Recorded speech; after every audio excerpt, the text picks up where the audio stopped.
My son and myself had a 3-year debate about the existence of God and the truth and reality found in Jesus Christ.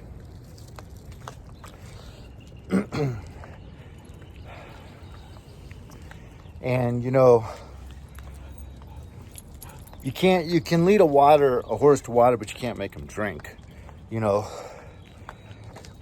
If someone really has a desire to find the truth, they're going to research every avenue possible. And, it breaks my heart. My son wasn't willing to do that. Neither was my daughter. The world has got them. This culture we live in is very enticing, because it feeds on the lust of the flesh. Because the spirit is willing, but the flesh is weak. Anyways, the Bible tells us that all things are used for the good of those who love the Lord. The Bible also tells us that the good Lord is all powerful. To bring up my son again, he used to try to get me on just a play of words. It's like semantics. But he said, okay, you say God is all powerful, right? Yeah. Okay. If he is so powerful and he can do anything, right? You say he can do anything? Yep. Then he could make a planet or a rock so big that he couldn't lift it. And it's like, what? No, he can do everything, so he could lift it. Well, then he can't make something too big to lift. Well, that's right, because he's all powerful. No, but you can't have it both ways. He's either got to be able to make something big enough that he can't lift it, or he can lift everything, and so he's not able to make something too big for himself to lift. It's like, it's just a play on words, son. That doesn't prove anything. That's just a little game on words that someone thought up, But, so basically, if all things work for the good of those who love the Lord, and the Lord is all powerful, and he loves us much, much more than our own earthly parents do. He weaved us in our mother's womb. He knows the joys of eternity, and he wants to share those with you because he loves you for all eternity. How many years has the good Lord had experience getting people righteous? So even in the Old Testament, when they died, they didn't go to heaven. They went to Sheol or Hades. But, at the resurrection, that's why Jesus went down into hell. Not really hell, though, more like Hades, to tell the righteous, what's going on and to preach to them. But, so he's got so much experience, and he's so powerful, and he loves us so much, so he can get anyone that loves him into heaven. Even someone like me that grew up getting in fist fights and going to punk rock shows and being a vandal, skateboarding everywhere, sneaking into people's backyards, emptying their pools and skateboarding them when they were on vacation, to, in high school cheating on a girlfriend and having, and me even now that has, an addictive personality, and, I am weak at times. I definitely, but in my weakness, his strength is made perfect. And so, we have all these things showing us that really the only thing that matters is to love the Lord.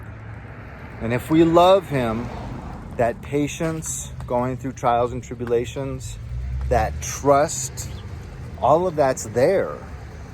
So you got that trust, you've got that overwhelming, all-encompassing love, you've got him, the most powerful entity in the entire universe, the creator of the universe, loving us and working, doing everything he can 24 hours a day, 7 days a week to get us into heaven. You know, they don't sleep up there.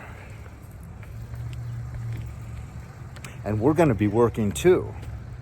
But he knows the desires of our heart, and he knows exactly what kind of work we're going to be that we would enjoy in heaven.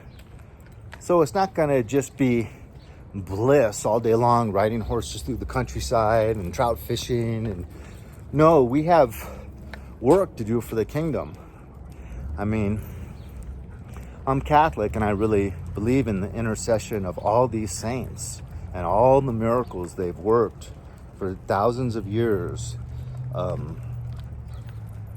So they're still working, you know? And all these saints and nuns from the early times would often on their deathbed make promises for things they would do after they died, like shower the monastery with roses, or you know, and then they would do that after they died. That what they promised they would do after their death was fulfilled. And I remember one female saint even said that she was gonna be working much harder and being able to do much more once she's in heaven. And you know, it's not presumptuous to know that you're going to heaven. If you really, really have an intimate relationship with him and you really, really feel that love, there's no way he would even let you out of his grasp. You could try to be the dog that returns to his vomit. You could try to turn your back on the Lord, but he's not going to let you die in that state. He's going to slowly be knocking on your heart, and he's going to win you back unless you are just the most stiff-necked, cold-hearted, rebellious soul that ever existed. Because that love of Jesus, when he turns up the volume on that love, you can't help but just fall in love and want to do everything you can for this man that showed you love that really just is so far off the scale for any type of human expression of love. Even, you know, a perfect dad or mother with their little 1-year-old infant, you know, or doesn't compare, just doesn't compare. And so, I mean, you could really, really try to break free from him, and he's not going to have it unless you are just obstinate, you know. But anyways, so if you feel that love and you know you have a connection with the Lord, the only other thing is continue to cross the finish line. Continue till the end. Persevere. Stay in the faith. Stay armored up. Stay in the Word. And it will be ours. But once again, we were instructed to be perfect like Jesus' heavenly Father. And there's different echelons to heaven, as John experiences when he goes up to heaven. He's not sure if he's in the body or in the spirit, but even Paul goes up to heaven once, and there's different echelons. And for all of eternity, wouldn't it be nice to just be at a higher echelon? Or who knows, maybe even possibly the highest echelon for all eternity, as opposed to being at the lower levels. Anyways, food for thought. I love you. Leave a comment. God bless. Hit like or dislike. Share this video.